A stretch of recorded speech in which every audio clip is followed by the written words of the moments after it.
So today, I intend to use mathematical formulas, concepts, and expressions to tell a story in the Bible. I intend to use lyrical gymnastics with mathematical linguistics to explain a parable without doing what I term as a change of subject. So once upon a time, there lived a boy who was born in the realm of multiplication and addition. He was dwelling in a realm where everything was a probability and not an impossibility, because his father was the creator of all possibilities and all positivities. Until one day, this boy confronted his father and asked him to divide a proper fraction of his property according to simple ratio and proportion, so that he can now take a portion of that proportion away from the surface area of his father's circumference and now be able to take his own. So that he can now take a portion of that proportion away from the surface area of his father's circumference and now be able to take his own bearings according to his own volition and his own influence. But little did he know that efficiency without God's sufficiency is an automatic deficiency.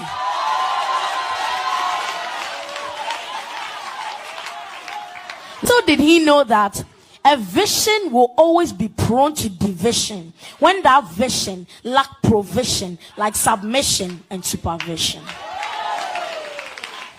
And so the father made many attempts to reach out to his son, knowing by logical reasoning that the path chosen by his son was a standard deviation away from the normal, and that all his efforts will end in a course 90.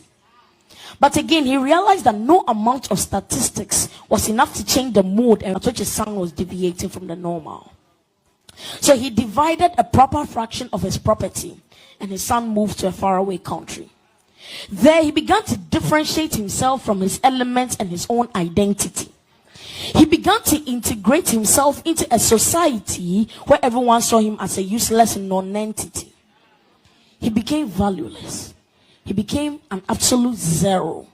And just like any figure without a denominator, he became undefined, standard form.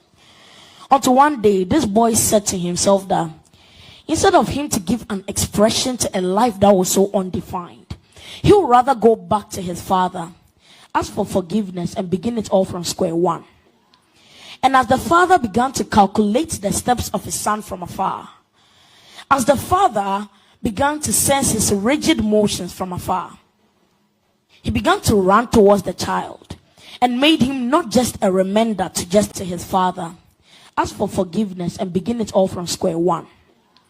And as the father began to calculate the steps of his son from afar, as the father began to sense his rigid motions from afar, he began to run towards the child and made him not just a remainder to just a number, but rather a member of his chosen number.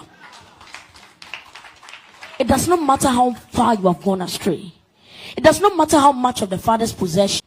This is a story of a boy who moved out of his father's protection, who left with his father's possession, lived a life of solitude and perversion, became poorer and catered for pigs as a profession, and has now come to the realization, after a sober reflection, that his life needed a redirection and his soul needed a resurrection.